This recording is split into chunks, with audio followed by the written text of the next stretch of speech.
श्रीमद् वाल्मीकि रामायण 18वां सर्ग। राजाओं तथा ऋष्य शृंग को विदा करके राजा दशरथ का रानियों सहित पुरी में आगमन। श्री राम, भरत, लक्ष्मण तथा शत्रुघ्न के जन्म, संस्कार, शील स्वभाव एवं सद्गुण राजा के दरबार में विश्वामित्र का आगमन और उनका सत्कार। महामना राजा दशरथ का यज्ञ समाप्त होने पर देवता लोग अपना अपना भाग ले जैसे आए थे वैसे लौट गए। दीक्षा का नियत समाप्त होने पर राजा अपनी पत्नियों को साथ ले सेवक, सैनिक और सवारियों सहित पुरी में प्रविष्ट हुए। भिन्न भिन्न देशों के राजा भी महाराज दशरथ द्वारा यथावत सम्मानित हो मुनिवर वशिष्ठ तथा ऋष्य शृंग को प्रणाम करके प्रसन्नता पूर्वक अपने अपने देश को चले गए।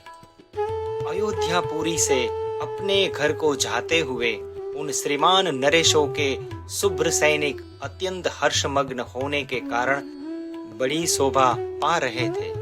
उन राजाओं के विदा हो जाने पर श्रीमान महाराज दशरथ ने श्रेष्ठ ब्राह्मणों को आगे करके अपनी पुरी में प्रवेश किया।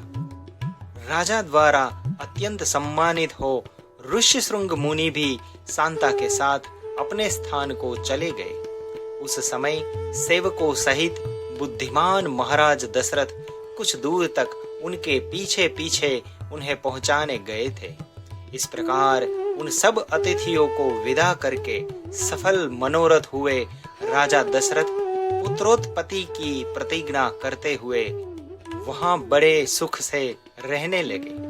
यज्ञ समाप्ति के पश्चात जब 6 ऋतुएं बीत गई तब 12वें मास में चैत्र के शुक्ल पक्ष की 9वीं तिथि को पुनर्वसु नक्षत्र एवं कर्क लग्न में कौसल्या देवी ने दिव्य लक्षणों से युक्त सर्वलोक वंदित जगदीश्वर श्री राम को जन्म दिया।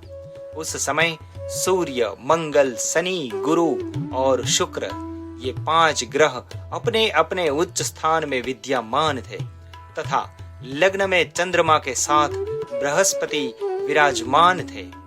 वे विष्णु स्वरूप भविष्य या खीर के आधे भाग से प्रकट हुए थे। कौसल्या के महाभाग पुत्र श्री राम इक्ष्वाकु कुल का आनंद बढ़ाने वाले थे। उनके नेत्रों में कुछ कुछ लालिमा थी। उनके ओठ लाल, भुजाएं बड़ी बड़ी और स्वर दुंदुभी के स्वर के समान गंभीर था। उस अमित तेजस्वी पुत्र से महारानी कौसल्या की बड़ी शोभा हुई। ठीक उसी तरह जैसे सुरश्रेष्ठ वज्रपाणी इंद्र से देव माता अदिति सुशोभित हुई थी। तदनंतर कैकेयी से सत्य पराक्रमी भरत का जन्म हुआ, जो साक्षात भगवान विष्णु के चतुर्थांश से भी न्यून भाग से प्रकट हुए थे। ये समस्त सद्गुणों से संपन्न थे। इसके बाद रानी सुमित्रा ने लक्ष्मण और शत्रुघ्न इन 2 पुत्रों को जन्म दिया। ये दोनों वीर साक्षात भगवान विष्णु के अर्धभाग से संपन्न और सब प्रकार के अस्त्रों की विद्या में कुशल थे। भरत सदा प्रसन्नचित रहते थे। उनका जन्म पुष्य नक्षत्र तथा मीन लग्न में हुआ था। सुमित्रा के दोनों पुत्र आश्लेषा नक्षत्र और कर्क लग्न में उत्पन्न हुए थे। उस समय सूर्य अपने उच्च स्थान में विराजमान थे। राजा दशरथ के ये चारों महामनस्वी पुत्र पृथक पृथक गुणों से संपन्न और सुंदर थे। ये भाद्रपदा नामक 4 तारों के समान कांतिमान थे। इनके जन्म के समय गंधर्वों ने मधुर गीत गाए, अप्सराओं ने नृत्य किया, देवताओं की दुंदुभियां बजने लगी तथा आकाश से फूलों की वर्षा होने लगी। अयोध्या में बहुत बड़ा उत्सव हुआ। मनुष्यों की भारी भीड़ एकत्र हुई। गलियां और सड़कें लोगों से खचाखच भरी थी। बहुत से नट और नर्तक वहां अपनी कलाएं दिखा रहे थे। वहां सब और गाने बजाने वाले तथा दूसरे लोगों के शब्द गूंज रहे थे। दीन दुखियों के लिए लुटाए गए सब प्रकार के रंत वहां बिखरे पड़े थे। राजा दशरथ ने सुत, मागध और वंदी जनों को देने योग्य पुरस्कार दिए तथा ब्राह्मणों को धन एवं सहस्त्र गोधन प्रदान किए। 11 दिन बीतने पर महाराज ने बालकों का नामकरण संस्कार किया। उस समय महर्षि वशिष्ठ ने प्रसन्नता के साथ सबके नाम रखे। उन्होंने ज्येष्ठ पुत्र का नाम राम रखा। श्री राम महात्मा यानी परमात्मा थे। कैकेयी कुमार का नाम भरत तथा सुमित्रा के एक पुत्र का नाम लक्ष्मण और दूसरे का शत्रुघ्न निश्चित किया। राजा ने ब्राह्मणों, पुरवासियों तथा जनपद वासियों को भी भोजन कराया। ब्राह्मणों को बहुत से उज्जवल रंत समूह दान किए। महर्षि वशिष्ठ ने समय समय पर राजा से उन बालकों के जात कर्म आदि सभी संस्कार करवाए थे। उन सब में श्री रामचंद्र जी ज्येष्ठ होने के साथ ही अपने कुल की कीर्ति ध्वजा को फहराने वाली पताका के समान थे। वे अपने पिता की प्रसन्नता को बढ़ाने वाले थे। सभी भूतों के लिए वे स्वयंभू ब्रह्मा जी के समान विशेष प्रिय थे। राजा के सभी पुत्र वेदों के विद्वान और शूरवीर थे। सबके सब लोक हितकारी कार्य में संलग्न रहते थे। सभी ज्ञानवान और समस्त सद्गुणों से संपन्न थे।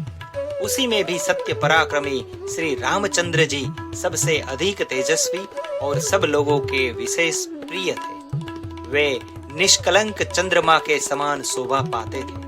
उन्होंने हाथी के कंधे और घोड़ों की पीठ पर बैठने तथा रथ हाँकने की कला में भी सम्मान पूर्ण स्थान प्राप्त किया था। वे सदा धनुर्वेद का अभ्यास करते और पिताजी की सेवा में लगे रहते थे।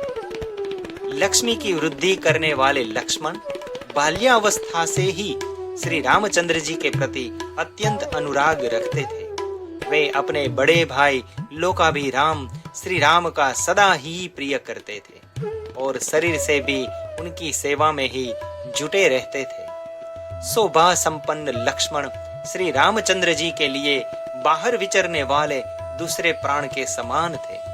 पुरुषोत्तम श्री राम को उनके बिना नींद भी नहीं आती थी।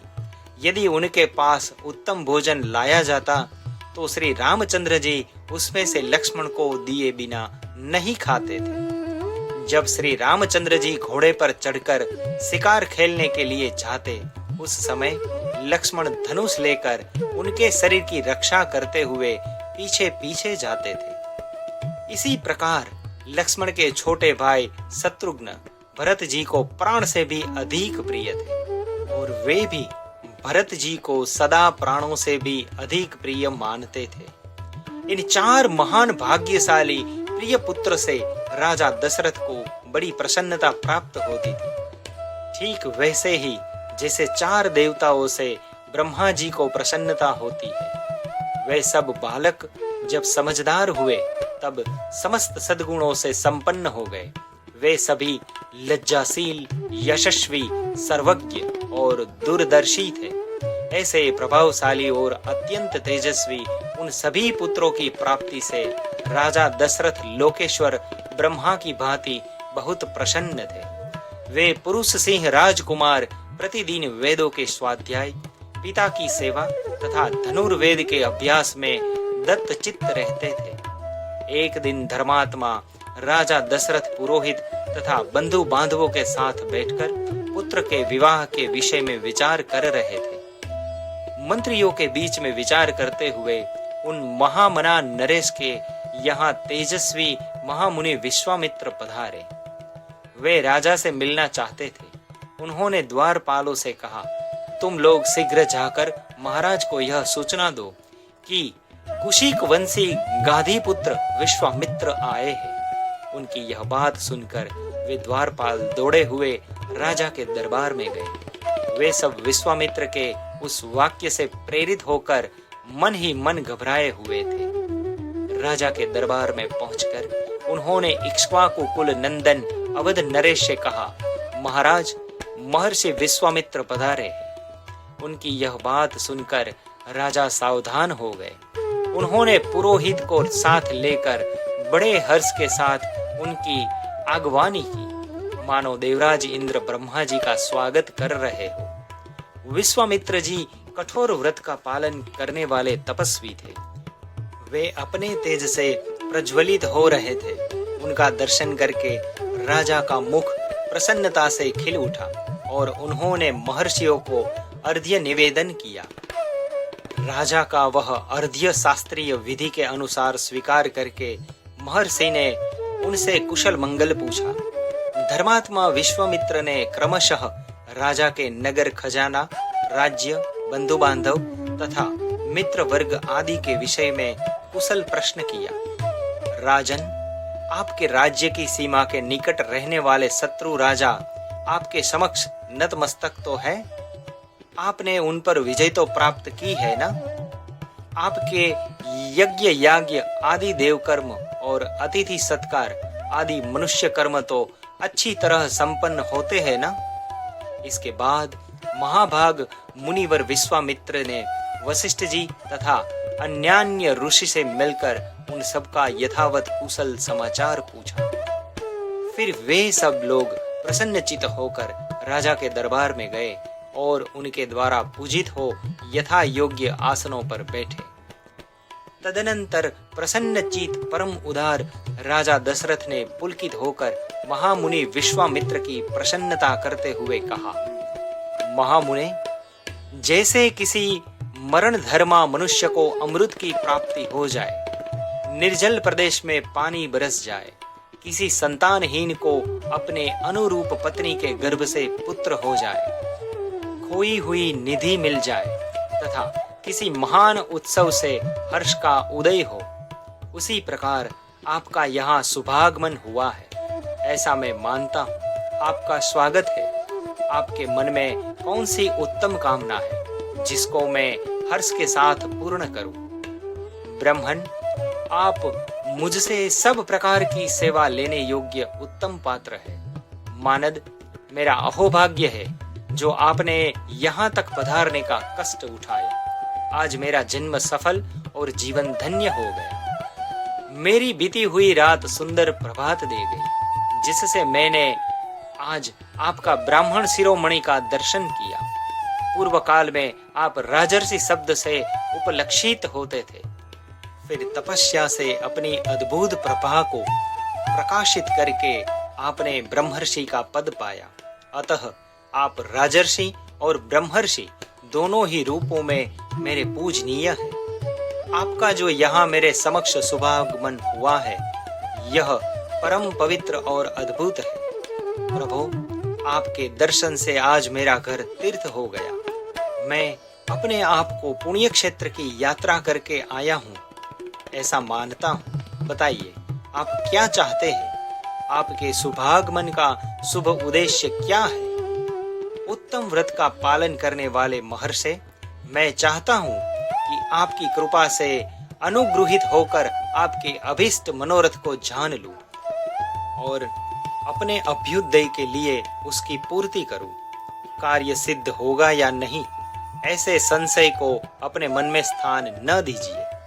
आप जो भी आज्ञा देंगे, मैं उसका पूर्ण रूप से पालन करूंगा, क्योंकि सम्माननीय अतिथि होने के नाते आप मुझ गृहस्थ के लिए देवता हैं। ब्राह्मण, आज आपके आगमन से मुझे संपूर्ण धर्मों का उत्तम फल प्राप्त हो गया। यह मेरे महान अभ्युदय का अवसर आया है।